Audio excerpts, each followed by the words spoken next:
शुरुआत में हम ह्यूनजू नाम की एक लड़की को देखते हैं जो सो रही थी, और जब ह्यूनजू गहरी नींद में थी तभी कोई उसका कंबल खींच लेता है, जिससे उसकी आंख खुल जाती है। और जैसे ही वो देखने के लिए उठती है तभी कोई पीछे से उसके बालों को पकड़कर उसे बिस्तर पर पटक देता है। और तभी हम देखते हैं कि ऐसा करने वाला कोई और नहीं बल्कि खुद उसका बाप था। तब ह्यूनजू कहती है कि आप ये क्या कर रहे हो, लेकिन उसका पिता उसे कोई जवाब नहीं देता और अपनी बेटी के जिस्म को गंदी नजरों से देखने लगता है और उससे कहता है कि मेरी बेटी कितनी बड़ी हो गई है। अब ह्यूनजू अपने पिता के मुंह से ऐसी बातें सुनकर काफी डर जाती है और रोने लगती है। उसके बाद वह अपनी बेटी के बालों को छोड़कर उसके चेहरे को छूने लगता है, जिससे ह्यूनजू और भी ज्यादा डर जाती है और उसे कुछ भी समझ में नहीं आ रहा था कि उसके साथ ये हो क्या रहा है।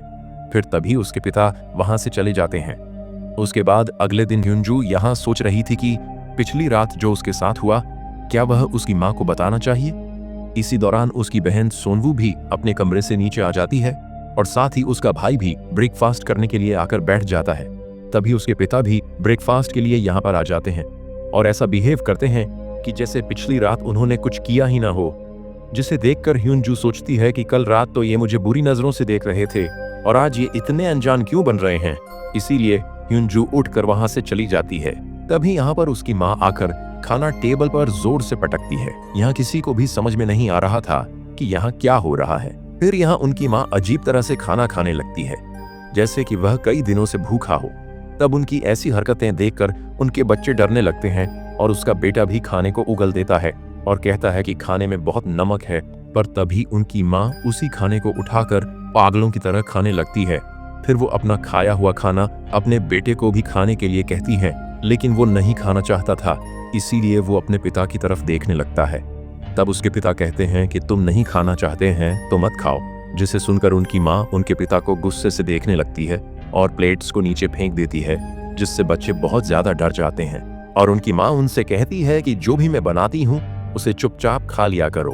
ये कहकर वो काफी जोर से चिल्लाने लगती है, जिसे देखकर उसका बेटा डर कर रोने लगता है। लेकिन अब सवाल यह है कि उनके साथ ये सब हो क्या रहा है। दरअसल वह लोग जब से नए घर में शिफ्ट हुए हैं उनके साथ ऐसे ही अजीब सी चीजें हो रही हैं और उनके पिता हर रात अपनी बेटी के कमरे में जाकर अजीबोगरीब हरकतें करता है। फिर उसके बाद जब सोनवू नहा रही थी तभी उसके पास कोई आकर खड़ा हो जाता है। जब वो शीशे को साफ करती है तो वो डर जाती है। उसकी बहन उसे डरा देती है। उसके बाद वो दोनों अपने कमरे में आती है। तब ह्यूनजू अपनी बहन को अपने पिता के बारे में बताती हैं कि कैसे हर रात वह उसके कमरे में आकर अजीबोगरीब हरकतें करते हैं, जिसे सुनकर सोनवू काफी हैरान हो जाती है कि उसके पिता ऐसा कैसे कर सकते हैं। तभी उनके पिता भी वहां पर आ जाते हैं, जो उनकी बातों को सुन लेते हैं, जिसके बाद वो वहां से एक चाकू उठाकर उनके ऊपर हमला करने की कोशिश करते हैं। पर सोनवू उन्हें धक्का देकर वो दोनों बहनें वहां से भाग जाती हैं। लेकिन तभी अचानक फिर से उनके पिता उनके सामने आ जाते हैं और वह सोनवू के बालों को पकड़कर वहां से नीचे फेंक देते हैं। तब वह सीढ़ियों में गिरकर वहीं बेहोश हो जाती है।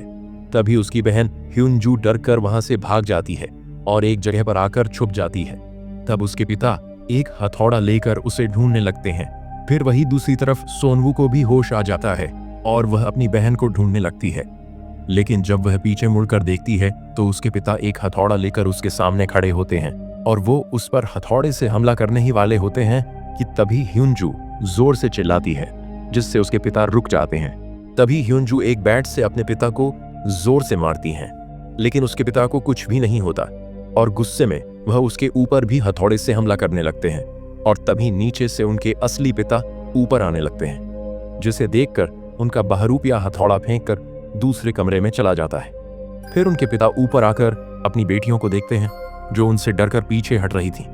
तभी उनके पिता दरवाजे पर हुआ एक बड़ा सा छेद को देखते हैं और उनसे पूछते हैं कि क्या तुम दोनों यहाँ पर लड़ाई कर रही थी। लेकिन वो दोनों कोई भी जवाब नहीं देते। और तभी उनका भाई यहाँ पर आता है।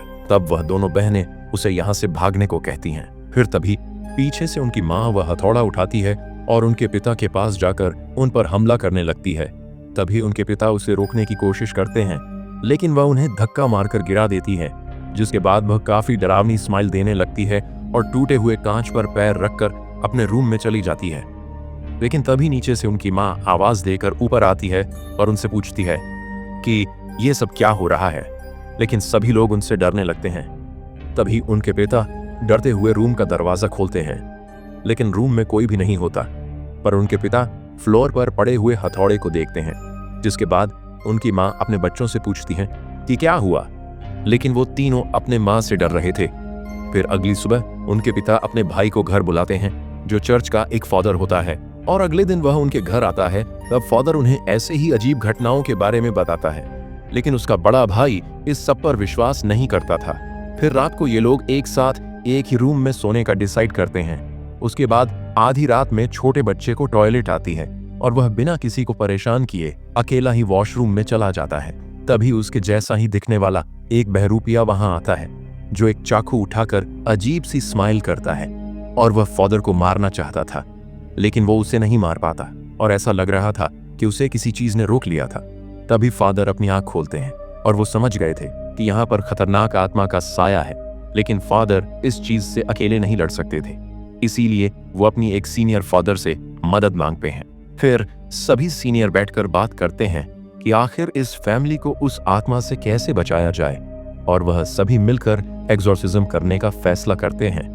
फिर अगले दिन फादर्स की टीम उनके घर जाने के लिए निकलते हैं और उनका भाई उन्हें पिकअप करता है, लेकिन रास्ते में कौआ उनके गाड़ी में अटैक करते हैं और साथ ही उनके गाड़ी का ब्रेक फेल हो जाता है, जिससे गाड़ी का बैलेंस बिगड़ जाता है और गाड़ी एक खाई में जाकर गिर जाती है।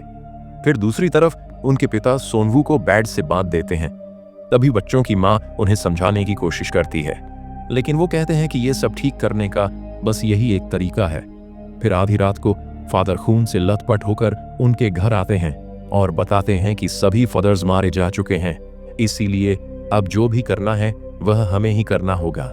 लेकिन फादर को इसमें डर लग रहा था, क्योंकि आखिरी बार जब उन्होंने एग्जॉर्सिज्म करने की कोशिश की थी तो उस आत्मा ने फादर की पूरे फैमिली को मार दिया था, और उन्हें डर लग रहा था कि फिर से ऐसा ना हो जाए, और अगर ऐसा हो गया तो वह खुद को माफ नहीं कर पाएंगे और पूरी जिंदगी पछतावे में रहेंगे।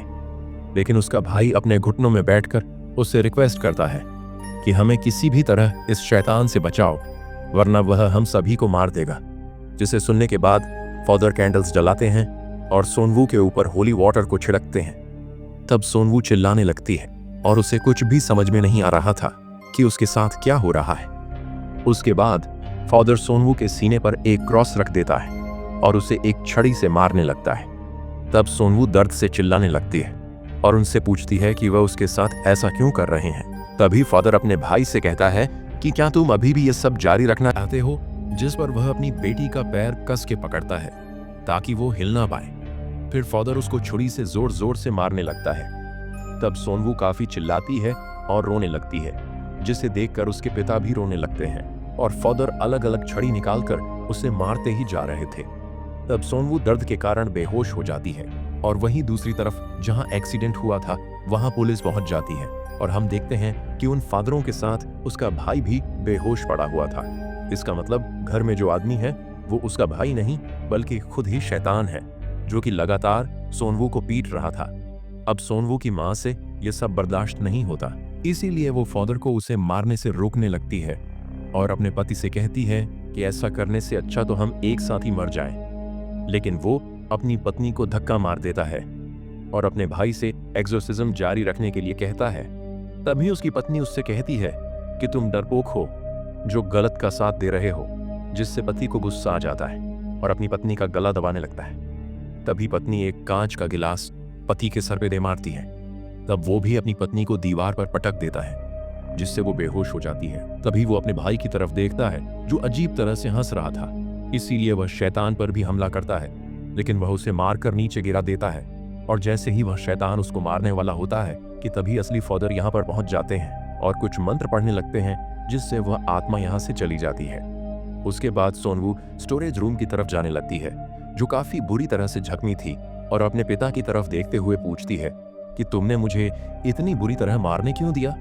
तभी फादर सोनवू के सामने एक मिरर रखते हैं, जिससे सोनवू के शरीर से वह शैतान निकल जाता है। तब फादर उस शैतान को अपने शरीर के अंदर ले लेता है और अपने भाई से उसे मारने के लिए बोलता है, जिस पर उसका भाई टूटा हुआ क्रॉस उसके सीने में घुसा देता है, जिससे वह फादर और वह शैतान एक साथ दोनों मारे जाते हैं। अगर वीडियो अच्छी लगी तो लाइक और चैनल को सब्सक्राइब जरूर करें।